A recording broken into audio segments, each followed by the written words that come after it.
Good day, ladies and gentlemen, and welcome to the show. Today's Tuesday, the 2nd of March, 2021. Thank you for tuning in. Now, listen, I hear all these guys talking out there how Bitcoin's going to go to zero, be worthless, and everything else, and how there's going to be a 80% fall in the markets and everything else, well, we just went through deflation actually trying to rear its ugly head. What actually happened is the bond market, the yields started to rise. And the MOVE index started to rise. And the dollar started to rise, And it started to get out of control in the bond market. With the US 10-year rising above 1.6%. The system is ready. It's ready to deflate. That's what it's ready to do. That's what it wants to do. Really, if the markets were left alone, they would deflate, But all of a sudden, the bond yields back away. The MOVE index starts to fall. The dollar starts to come back down again. And to me, there's no other answer to this, in my mind, except that the Fed is waving their magic wand. Money wand, the money fairy, is dumping money into the system somehow behind the scenes and changing the directions in these indices.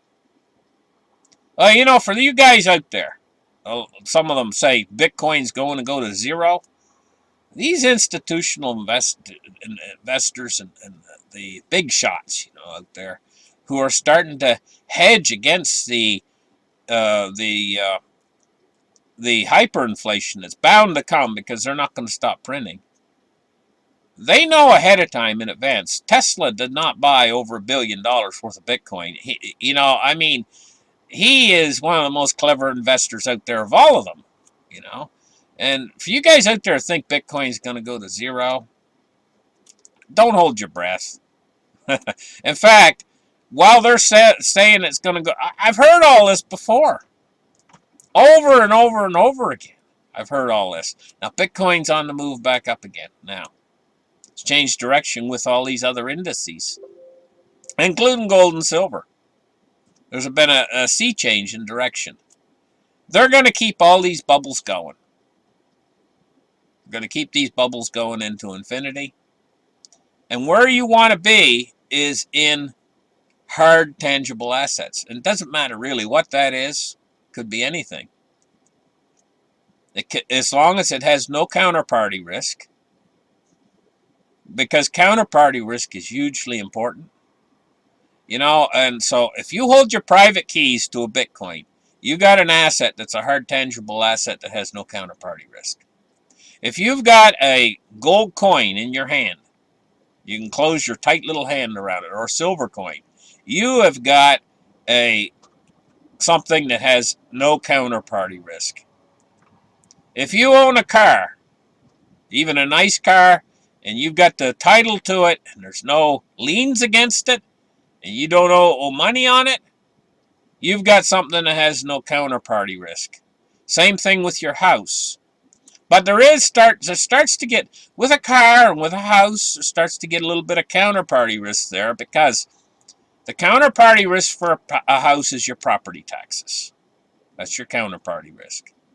Counterparty risk for a car is the insurance you have to pay every year on it, and the tag renewals that you have to pay every year on it.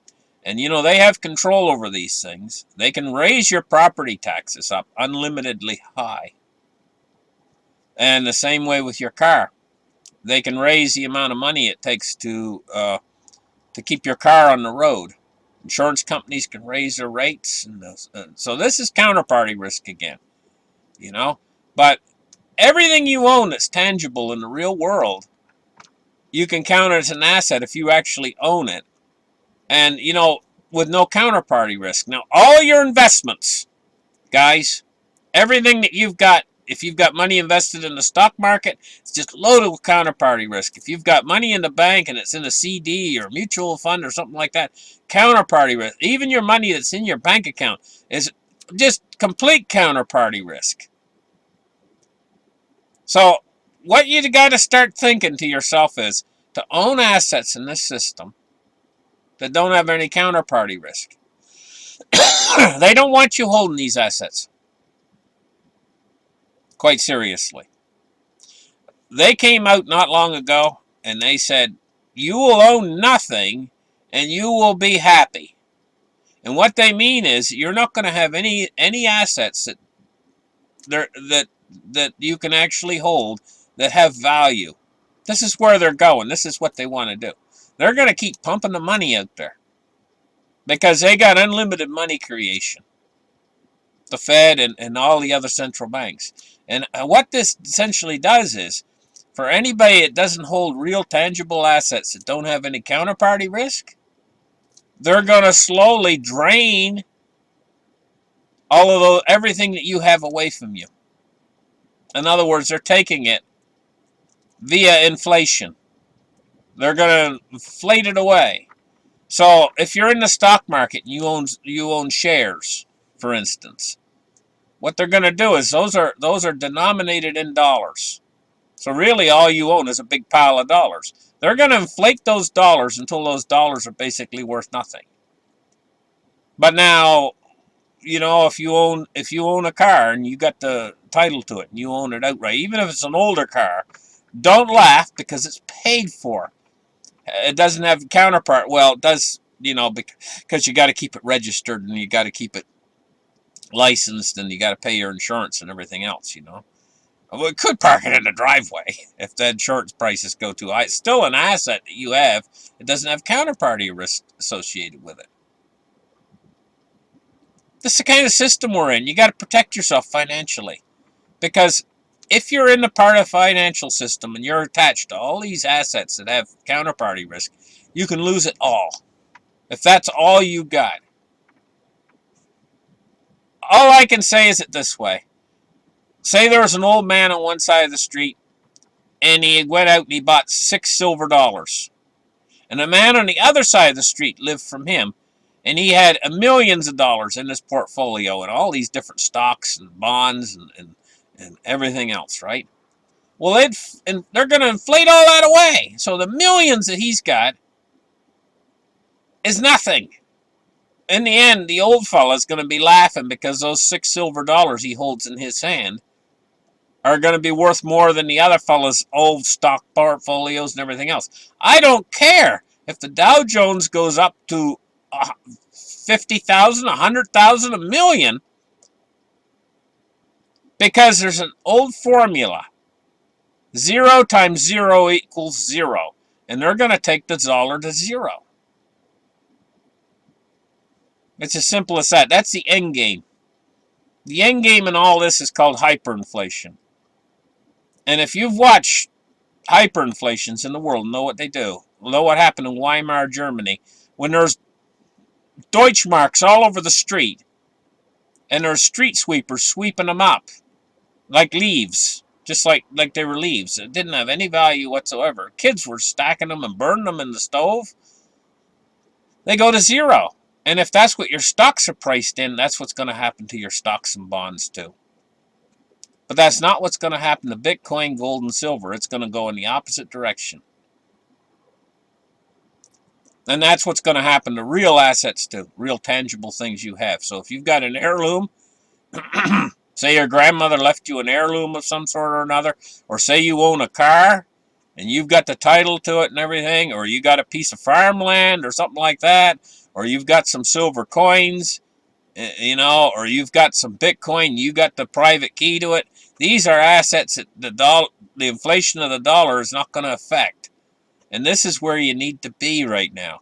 Even if you don't have a lot of money, you can still, say a guy doesn't make very much money, he can't save very much, you can still buy American Roosevelt dimes. You can buy one a week. A Roosevelt dime a week. It's $2. I mean, you can afford that, For crying out loud, just buy one a week, $2 a week, $8 a month. Even probably the people that are on Skid Row can afford that. And put it away for yourself. Put it where nobody is going to get it or anything, you know. It's as simple as that, because you might really need it at some point in the future, not too far away. Because they are trying to make this come true, this dream of theirs. You will own nothing, and you will be happy. The part I don't get is how you're going to be happy with absolutely nothing. They're even planning on taking the clothes off your back. They're going to strip you clean, and then they say, well, you're going to be happy about that. We're going to own everything. Them on the other side of this thing. They're going to own everything, and you're going to own nothing, and you're going to be happy? Well, they're dictating to you that you're going to be happy. It's weird. It's just bizarre. Thank you guys for listening. We'll catch you guys in the next show. Bye-bye.